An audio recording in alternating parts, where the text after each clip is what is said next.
Guys, how are you? I hope you all are doing fine, and I hope you are studying every day and with rigorously and consistent schedule. So yeah, in previous class we discussed about producer surplus, consumer surplus and the deadweight loss due to monopoly. So in this class, this is class number 3 of monopoly, we will be discussing about first degree and third degree price discrimination, which will tell about how monopoly discriminate accordingly, like how does it discriminate according to the prices. So first we will go to the first degree price discrimination. So guys, what is first degree price discrimination? So actually it is the practice of charging the reservation price of each unit from the buyer. Like if I go to the market to purchase any commodity, like I'm going to the market to purchase a packet of Lays, and my maximum marginal utility will be 9 rupees, right? That is my maximum willingness to pay is 9 rupee for that one Lays packet.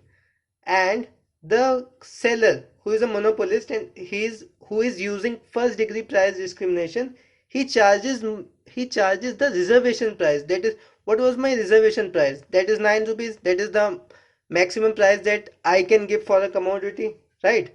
So he's charging 9 rupees only from you. That is, consumer surplus is zero, because earlier I have told you that what was consumer surplus. Consumer surplus was willing to pay minus actual payment. Here willing to pay is equal to actual payment. That is, he is charging reservation price of each unit, and reservation price is the maximum price which you are willing to pay for any commodity, right? So this means that consumer surplus is zero, and all the surplus is transferred to monopolist in the form of producer surplus. Okay, so if I explain you with the help of diagram, so it will be like this. I'm taking MC constant. If MC is constant, right? So here first degree,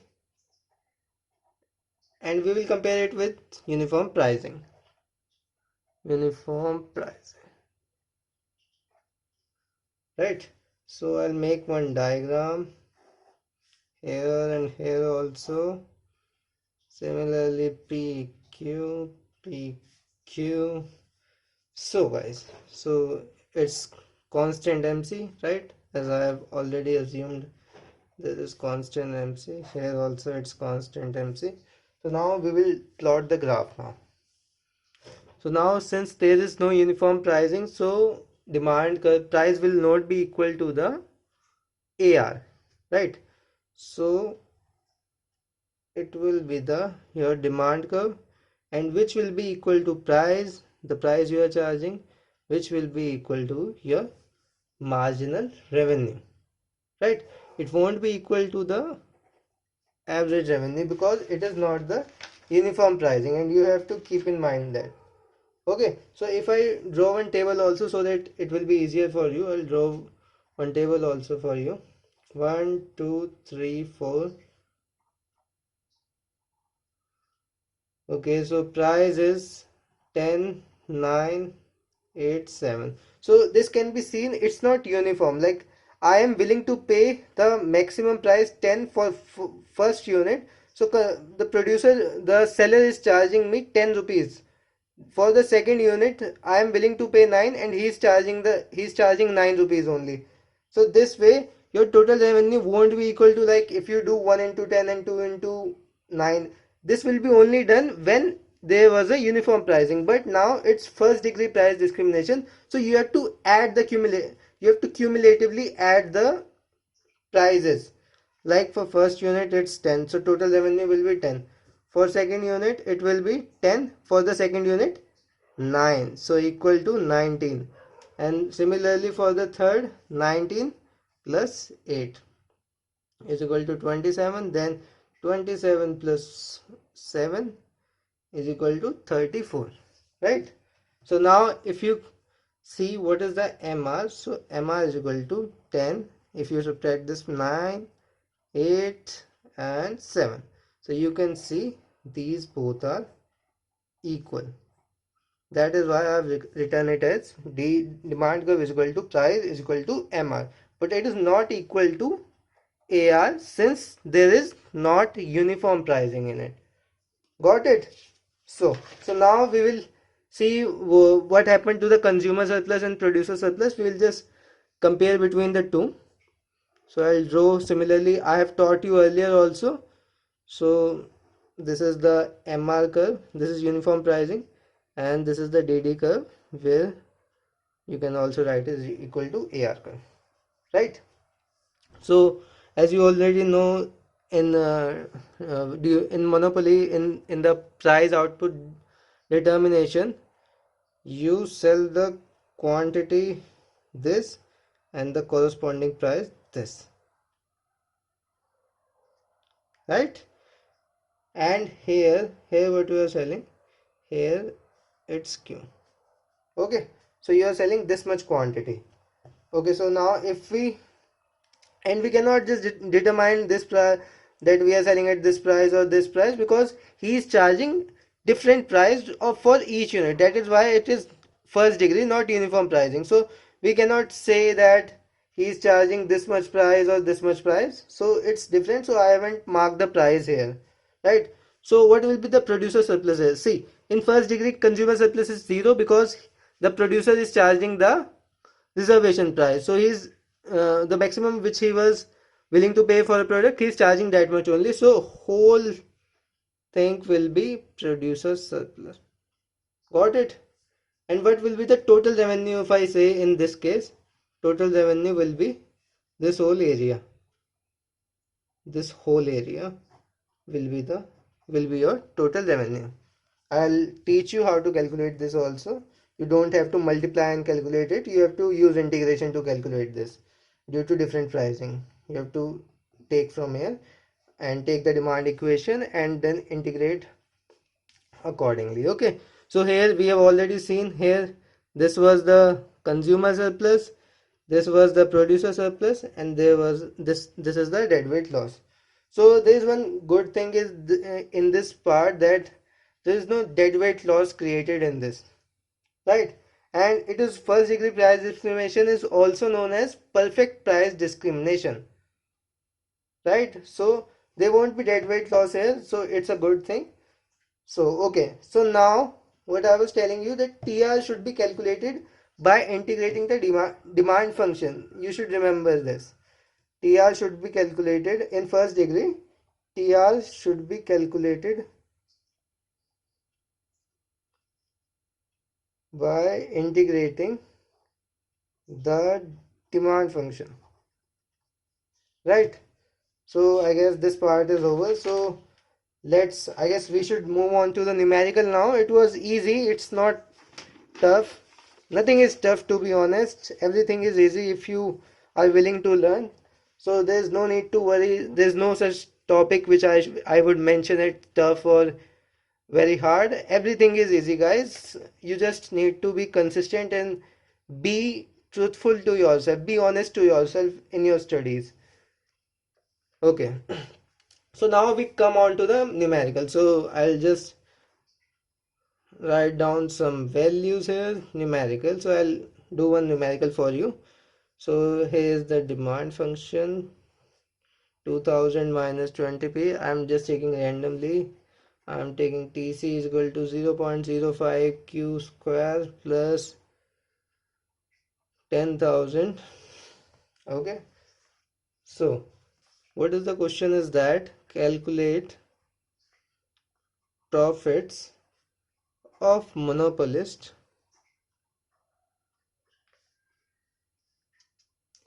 in case of first uniform pricing,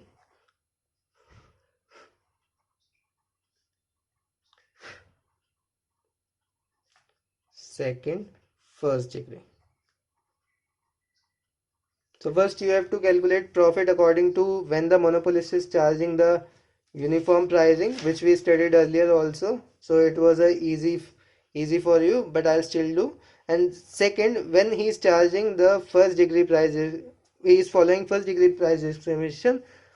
and we have to calculate profit for this also. Okay, so now let's begin. So okay, so first we will take the first I will do the first degree when he is following first degree price discrimination. So you know the condition for first degree price discrimination is price is equal to marginal cost, which is same as perfect competition, but here the price is not uniform.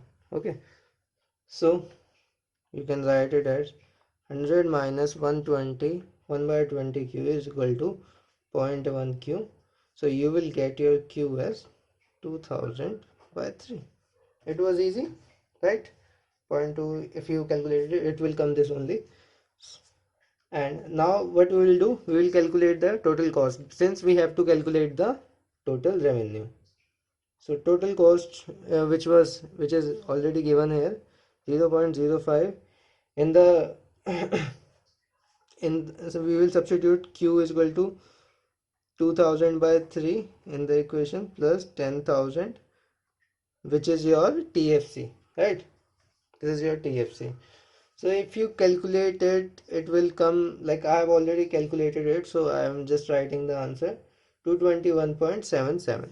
Okay, it will come this. You should also calculate it when you do this question on your own. Don't just see the answer. So if I calculate the total revenue now, so I've already told you that total revenue will be calculated by integrating the demand function. So what you will do here is you took the coordinates. If I'll show you that you took from here to here and taken the demand curve. So you will get this area, whole area, which is your total revenue, right? So what is the demand function? 100q minus 1 by 20q into tq, right? So you will get some value if you calculate this.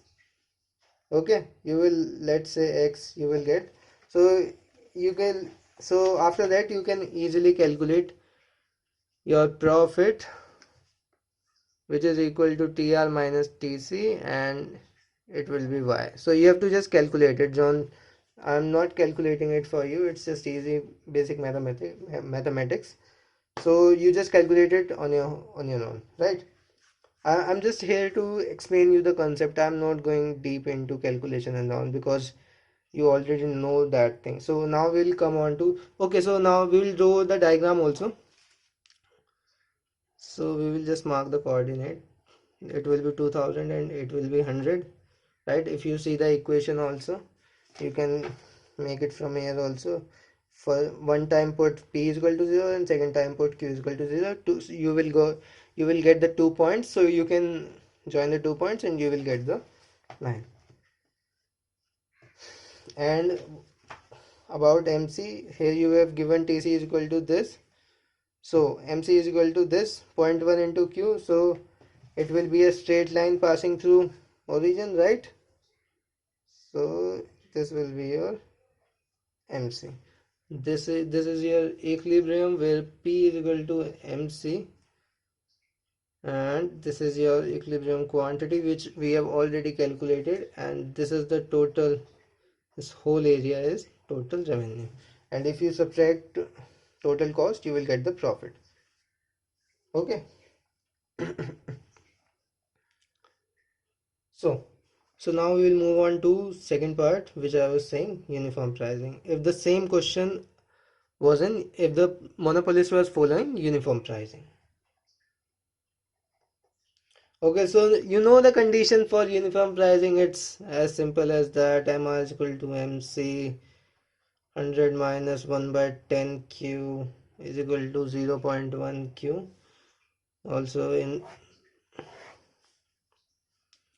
Also you have given P is, you can write P is equal to 100 minus 1 by 20 Q.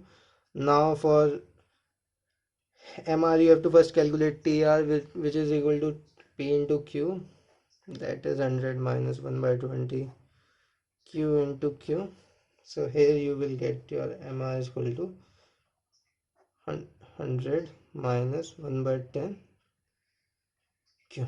Okay, it's a simple differentiation. So this value I have put it here. So you will get your quantity is equal to 500 and price is equal to 75. So here you can calculate your total revenue by directly P into Q because there is a uniform pricing. So you can directly multiply it. So what you will do, 75 into 500, and you will get 37500. And similarly for total cost, what you will do, 0.05 q square plus 10,000. So now you know what you have to do. You have to just calculate TC at this level, Q is equal to 500, and then subtract the TR minus TC. Pi is equal to TR minus TC, and get the answer. Right? If I draw diagram here, so this will be 100, and so let me take another slope. This will be 200. It was similar as this curve, and if you draw the MR curve, this is the AR curve, this is the MR curve. MR curve equation is this. So if you draw it, you will get the coordinates 100 comma 1000. Also you know that the slope of MR is half the slope of AR, twice the slope of AR.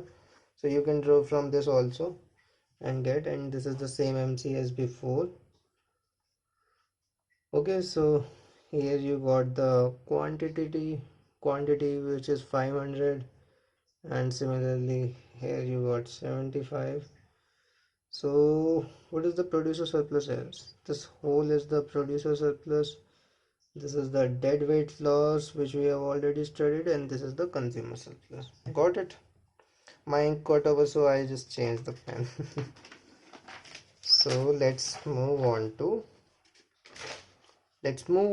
now third degree price discrimination. Okay, third degree price discrimination. You should enjoy studying, guys. You should not take it as a burden. If it is a burden, then you should leave it. You're not made for this. Third degree price discrimination. So there has to be some condition. If you have to apply if the monopolist want to apply third degree price discrimination, so there are some condition for it, and under those condition only he can apply third degree price discrimination. So what are the conditions? So the first condition is the monopoly should have the monopoly power. What does it mean? It means that he will be able to charge price greater than MC, because if it is equal to MC, then what is the kind of monopolist is he? Right? So he has some monopoly power, and he must be charging price greater than MC, because see, this is the MC and he is charging this much. I've already taught you this. So this is the monopoly power. This is what monopoly does, that he charges higher price and sell less quantity than the social quantity. Right? Okay, so first is this. What would be the second one?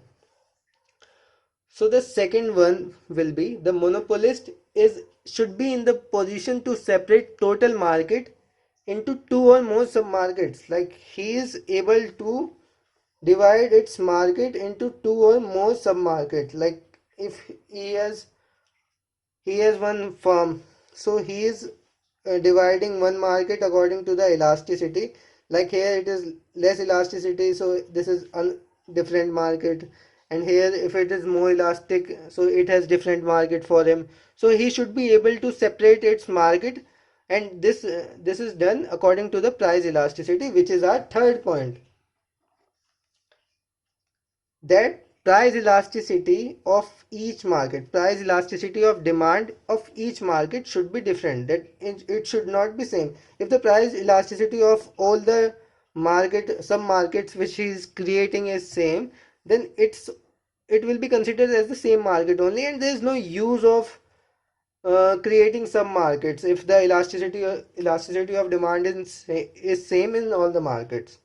Got it? Okay, so the third point is elasticity. I'm not writing it full, so just for brief only. So the fourth point is that the consumer of the low price market, like there is one market which is for poor, and there is one market which is for rich. So the consumer of low price market, which is the poor market, for which was the market for poor, should not its resale the commodity in the high price market. Like if I am a poor person and I purchase thing for poor from poor market, so I should not sell my product to higher market, like high price market, in which privileged people come who has higher income. Similarly, the fifth point will be that the consumer of high price market, suppose I am a billionaire, so I go to the market which has higher price. So if so it means that I should not go to the market which has lower price. If I am a high price market consumer, I should not go to the lower price market to purchase the same product, because it was meant for poor. That is what government does in their scheme. Like there is ration scheme and there is other schemes also. So these were meant for poor, and if you have a good income, so you should not go to that market to purchase the product. This is what it is saying. Okay, so now I will make one diagram for you, which is important. I am considering the MC equal. So or what can we do? We derive the condition first, equilibrium condition first, right? What is the equilibrium condition? So I am just sub market 1 and let it be sub market 2, right? So I make the diagram. This is MR of 2. The elasticity is flatter, that means the E is high, and this is MR1, E is low.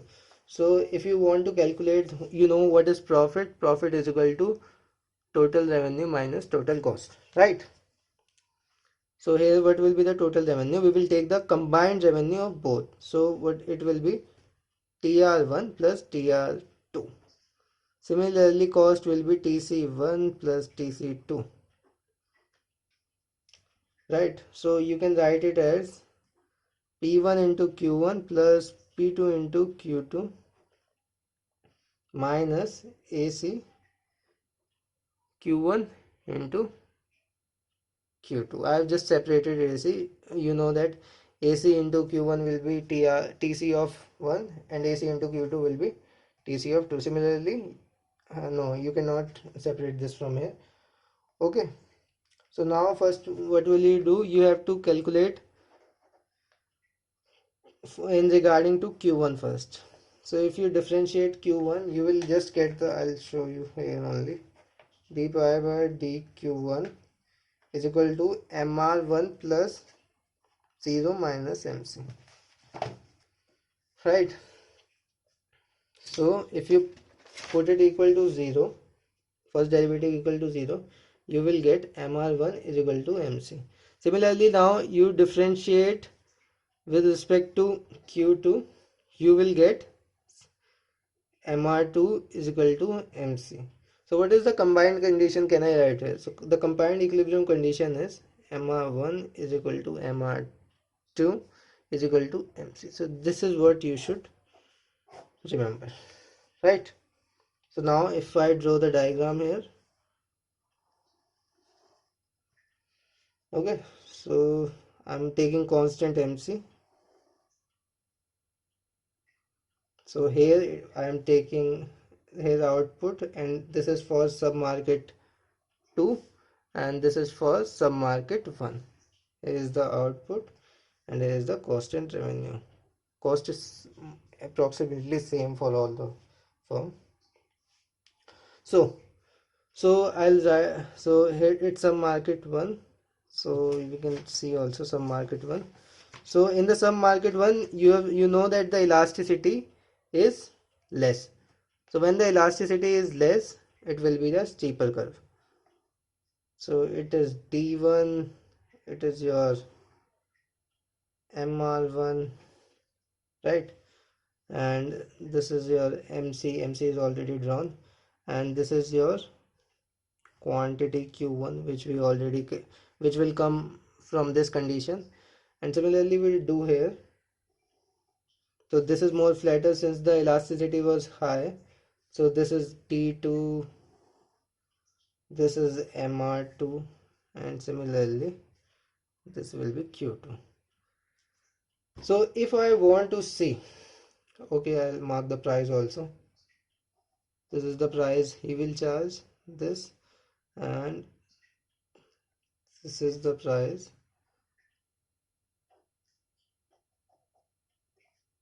This is the price he will charge. Okay, so now if I have to see what is the deadweight loss, consumer surplus and all this, so I can just easily mark this is the consumer surplus, this is deadweight loss for the first submarket, and this is the equilibrium which you know MR is equal to MC. Similarly here E2, and this whole area will be producer surplus for 1, this will be producer surplus for 2, this will be consumer surplus for 2, and this area is deadweight loss for 2. So this is the diagram which you should learn, and you should know this diagram. So it's also easy, it's not that much tough. So let's move on to the numerical for some more clarity on this topic. So I am taking the example numerical. This is the numerical of third degree price discrimination. So here's the demand function for some market 1, and here is the demand function for some market 2. MC is given constant for both, which is 20, and the question is calculate total profits and total DWL of third degree. I know guys this video is going little bit long and you must be feeling boring also, but we'll finish it up, and then only we can move on to the second one. I don't want to leave you in between only. Monopolist, right? So we will do solution. I'll do it fast only. So let's take the submarket one. You have to just solve the accordingly which you used to solve earlier. It's easy. So what you have to do, MR1 is equal to MC1, right? So what is MR1? MR1 you can calculate from TR. It's easy, I'm writing it direct. So if you equate it with MC, you will get, I can write the MC also, you will get Q1 is equal to 40 and P1 is equal to 60. So 60. So TR1 will be 40 into 60 is equal to 2400. So also you know that whenever MC is constant, it will coincide with the AC, because you know if you integrate MC you will get TC, and again dividing it by Q you will get the same thing only, right? So now similarly you will calculate for submarket 2. I'm just writing the answer. MR2 is equal to MC. You can easily calculate. This is very easy maths. You will get from fast solution you will get Q2 is equal to 30 and P is equal to 35. So here you get TR2 is equal to 1050. So now you have to calculate the total revenue of both combined. So what will it be? TR1 plus TR2, and from fast calculation it will come 3450, and TC will be 20 into Q1 plus Q2, which we have already done earlier, that here Q1 plus Q2 comes. So it will be 1400 from fast calculation, and pi you can easily calculate TR minus TC, which will come 2050. You can easily minus it. So now you have to calculate the deadweight loss also. The question is not over, but it's, so I'll quickly calculate for the perfect competition, SM2, because you know the formula which we have done earlier. You have to calculate these values to calculate the deadweight loss. So you will calculate the deadweight loss for these two separately. So from fast calculation you will get Q1 is equal to 80, and here you will get Q2 is equal to 60. So you know what is the formula of deadweight loss, half what we will do. This is sub-market 1. So in sub-market 1, what was the Q? Q was 40, right? And here Q1 is 80. So you subtract Q1 minus the Q of the monopoly, which we already have discussed, and then the price, 60 minus 20, 800. Similarly, if you do here, the answer will be going to come as 35 minus 20. The price, I have calculated the price by putting in the demand function equation. So you can put 80 and you will get the price. Okay, and this is 60 minus 30, so this is 225. So now you can easily say what is the total deadweight loss. It is 800 plus 225. So congratulations guys, you have made it to the full class. It was a long class, I know. So the class is over, and I guess I have mainly covered all the topics, and there are just examples left. You practice as many as question, you become perfect. This is the rule for everything. So thank you guys, thank you for watching. I'll see you in the next video, which will be of second degree price discrimination. We will be talking about some Disneyland also, so it will be going to be interested. So join me guys. Bye bye, and tell me whether you like the video or not, and what improvement I can make also. So don't always give suggestions, okay? So that I can bring quality content for you. And if you want some video for some particular topic of economics or any other subject, you can just mention me in the comment section. I'll just see to it and make video for this also. So thank you guys, bye.